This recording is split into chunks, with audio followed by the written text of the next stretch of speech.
जय श्री हरि भक्तों, क्या आप जानते हैं कि सनातन धर्म में एक ऐसी भी एकादशी है जो हर साल नहीं आती। एक ऐसी एकादशी जो पूरे 3 साल में सिर्फ एक बार आती है। शास्त्रों में यहाँ तक कहा गया है कि अगर आपने जीवन में कभी कोई व्रत नहीं किया लेकिन सिर्फ इस एक एकादशी की कथा पूरी श्रद्धा से सुन ली तो आपको साल की सभी 24 एकादशियों के महापुण्य का फल एक साथ मिल जाता है। जी हाँ, हम बात कर रहे हैं जेठ मास अधिक मास यानी पुरुषोत्तम मास की शुक्ल पक्ष की पद्मिनी एकादशी की। इस साल यानी 2026 में यह पावन तिथि 27 मई दिन बुधवार को आ रही है। आज के इस विशेष वीडियो में हम उस गुप्त रहस्य से पर्दा उठाएंगे कि कैसे एक असहाय रानी ने इस व्रत के बल पर त्रिलोक के सबसे शक्तिशाली पुत्र को जन्म दिया, जिसने आगे चलकर रावण जैसे महायोद्धा को भी बंदी बना लिया था। इस महाकथा को अंत तक पूरा सुनिएगा, क्योंकि अधूरा ज्ञान कभी फल नहीं देता। राधे राधे भक्तों, ओम नमो भगवते वासुदेवाय। स्वागत है आप सभी का सुभी राधा कृष्ण भक्ति चैनल में, जहां हम आपके लिए लेकर आते हैं सनातन धर्म के गूढ़ रहस्य, प्रामाणिक व्रत कथाएं और शास्त्रों का दिव्य ज्ञान। अगर आप भी प्रभु नारायण की कृपा पाना चाहते हैं और अपने जीवन को सुख समृद्धि से भरना चाहते हैं तो इस वीडियो को लाइक करके हमारे परिवार का हिस्सा बनने के लिए चैनल को अभी सब्सक्राइब कर लीजिए।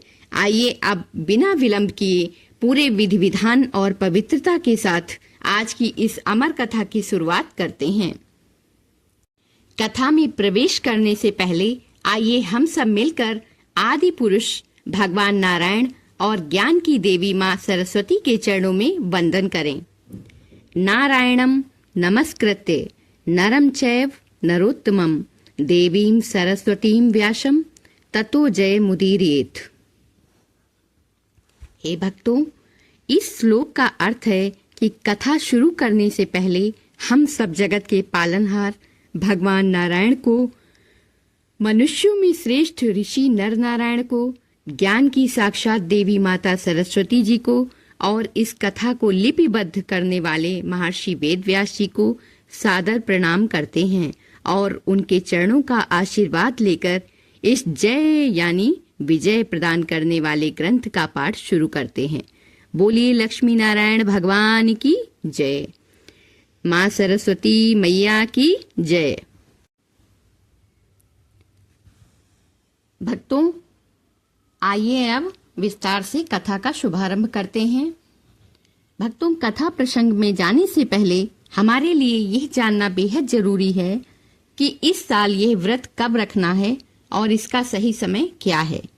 शास्त्रों के अनुसार जब हिंदू कैलेंडर में अधिक मास या मल मास जुड़ता है तब भगवान विष्णु जी के इस प्रिय महीने को पुरुषोत्तम मास कहा जाता है। साल 2026 में जेठ मास अधिक मास की इस पद्मिनी एकादशी की तिथि 26 मई को सुबह 5:10 से शुरू हो चुकी है और इसका समापन 27 मई की सुबह 6:21 पर होगा।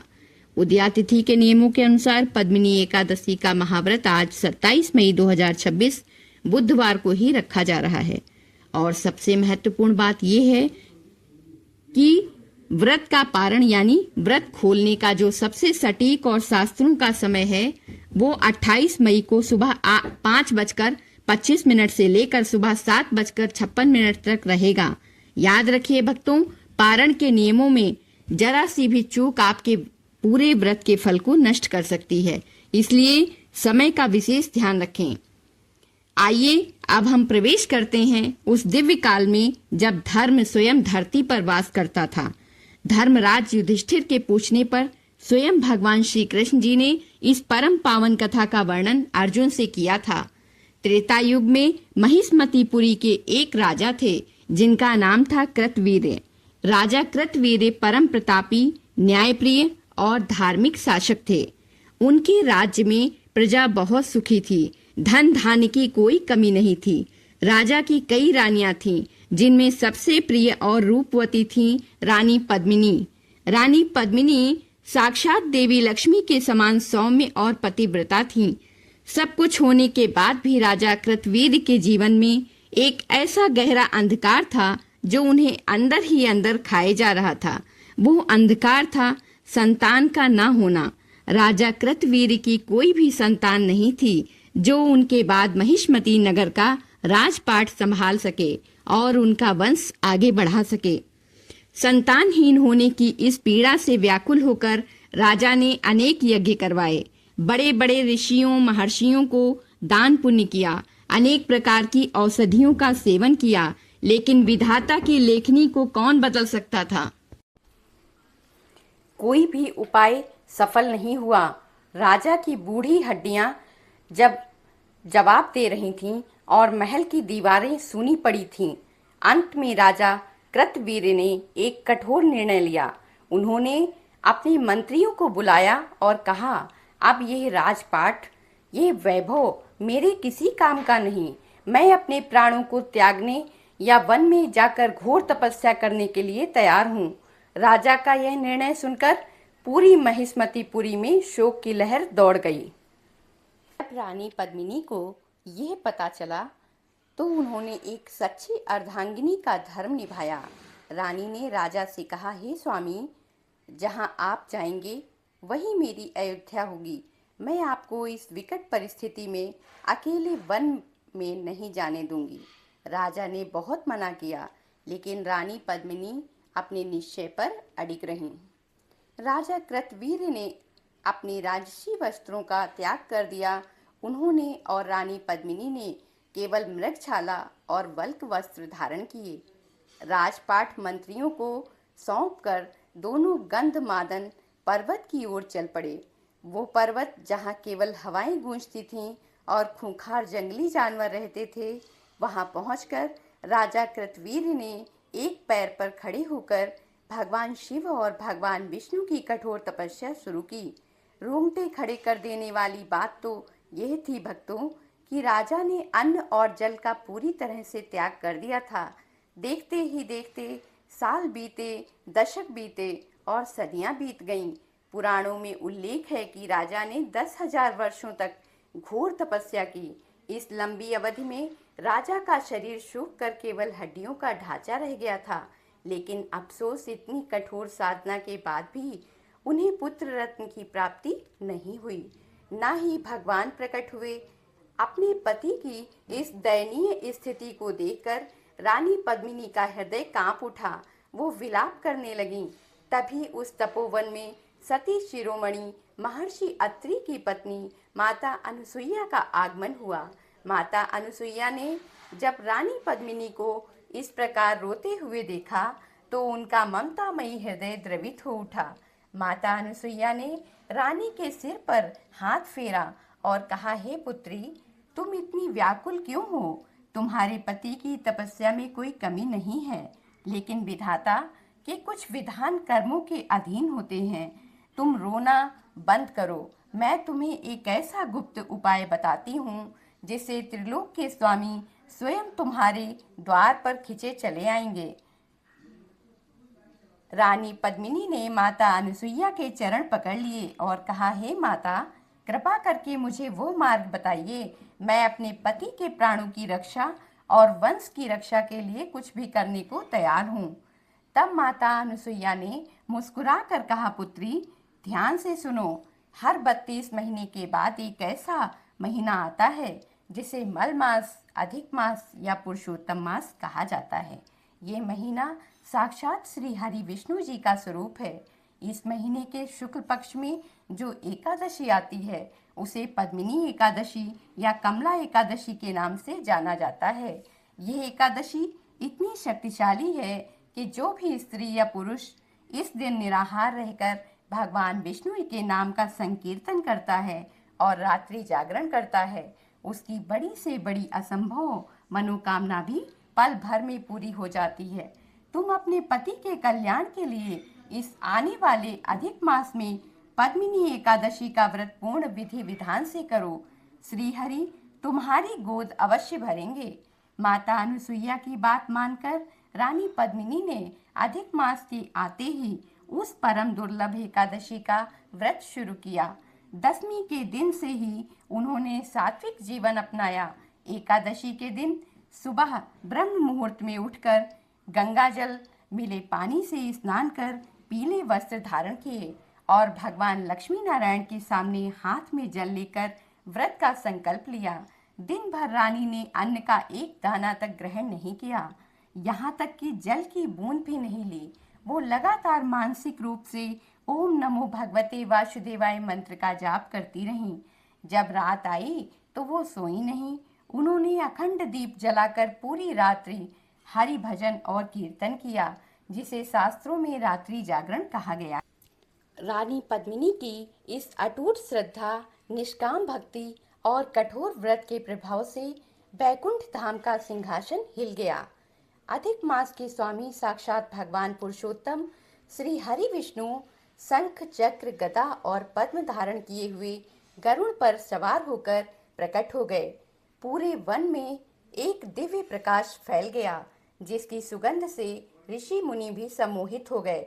भगवान विष्णु ने मंद मंद मुस्कुराते हुए कहा, हे कल्याणी, हे पद्मिनी, मैं तुम्हारी इस एकादशी साधना से अत्यंत प्रसन्न हूँ। मांगो, तुम्हें क्या वरदान मांगना चाहती हो। आज त्रिलोक में ऐसी कोई वस्तु नहीं है जो मैं तुम्हें दे ना सकूं। भक्तों, यहाँ रानी पद्मिनी ने जो किया वो हर स्त्री के लिए एक मिसाल है। रानी ने हाथ जोड़कर कहा, हे प्रभु, यदि आप मुझ पर प्रसन्न हैं तो मेरे बदले यह वरदान मेरे स्वामी, मेरे पति, मेरे राजा कृतवीर को दीजिए। भगवान विष्णु ने राजा कृतवीर की ओर देखा और उन्हें अपनी दिव्य दृष्टि से स्वस्थ कर दिया। राजा कृतवीर ने भगवान के चरणों में साष्टांग प्रणाम किया और वरदान मांगते हुए कहा, हे जगत के पालनहार, मुझे एक ऐसा पुत्र चाहिए जो सर्वगुण संपन्न हो। त्रिलोक में उससे शक्तिशाली कोई ना हो। देवताओं, मनुष्यों या असुरों में कोई उसे पराजित न कर सके। और हाँ प्रभु, उसकी मृत्यु केवल तभी हो जब वह स्वयं आपका अपमान करे या आपके हाथों ही उसका अंत लिखा हो। भगवान विष्णु जी ने कहा, एवं अस्तु, ऐसा ही होगा। और भगवान अंतर्ध्यान हो गए। व्रत के प्रभाव से निश्चित समय आने पर रानी पद्मिनी ने एक परम प्रतापी बालक को जन्म दिया, जिसका नाम रखा गया कार्तवीर्य अर्जुन, जिन्हें इतिहास में सहस्त्र अर्जुन भी कहा जाता है। ये बालक इतना बलवान था कि इसके पास 1000 भुजाओं का बल था। एक समय ऐसा आया जब लंकापति रावण अपने घमंड में चूर होकर कार्तवीर्य अर्जुन से युद्ध करने पहुंचा, लेकिन पद्मिनी एकादशी के पुण्य से जन्मे उस बालक ने रावण को खेल ही खेल में बंदी बना लिया और अपने अस्तबल में घोड़ों के पास बांध कर रख दिया था। के दादा महर्षि पुलत्स ने जब आकर प्रार्थना की, तब जाकर सहस्त्र अर्जुन ने रावण को मुक्त किया। तो भक्तों, ये है अधिक मास की पद्मिनी एकादशी के व्रत का साक्षात चमत्कार। जिस संतान और विजय को 10,000 साल की तपस्या न दे सकी, उसे रानी पद्मिनी के मात्र एक दिन के एकादशी व्रत ने सिद्ध करके दिखा दिया। भगवान श्री कृष्ण अर्जुन से कहते हैं, हे कुंती पुत्र, जो मनुष्य अधिक मास की इस पद्मिनी एकादशी का व्रत रखता है या इस पवित्र कथा को पूरा सुनता है या दूसरों को सुनाता है, वो सीधे बैकुंठ धाम को प्राप्त करता है और जीवन के सभी पापों से मुक्त हो जाता है। तो भक्तों, आज इस दुर्लभ अवसर को हाथ से मत जाने दीजिएगा। 3 साल में एक बार मिलने वाला यह मौका आपके जीवन के सारे संकट काट सकता है। अगर आपको आज की यह महाकथा सच्ची और प्रेरणादायक लगी हो, तो प्रभु नारायण के सम्मान में इस वीडियो को अभी लाइक करें। अपने परिवार और रिश्तेदारों और दोस्तों के साथ इसे व्हाट्सएप और फेसबुक पर जरूर शेयर करें, ताकि इस अधिक मास में उन्हें भी इस पुण्य की प्राप्ति हो सके। कमेंट बॉक्स को सूना मत छोड़िए, अपनी हाजिरी लगाइए और पूरे भक्ति भाव से लिखिए, जय श्री कृष्ण, जय श्री हरि विष्णु या हरिओम। और हाँ, अगर आप हमारे चैनल पर नए हैं और ऐसी ही सनातन धर्म की अनुसुनी और दिव्य कथाएं रोज देखना चाहते हैं, तो अभी चैनल को सब्सक्राइब करके बेल आइकन घंटी का बटन जरूर दबा दें। भगवान पुरुषोत्तम और माता लक्ष्मी आप सभी की झोलियां खुशियों से भर दें। इसी प्रार्थना के साथ मिलते हैं अगले वीडियो में। तब तक के लिए जय श्री कृष्णा। सनातन धर्म की जय। भगवान विष्णु की जय। ओम नमो भगवते वासुदेवाय। जय श्री कृष्णा।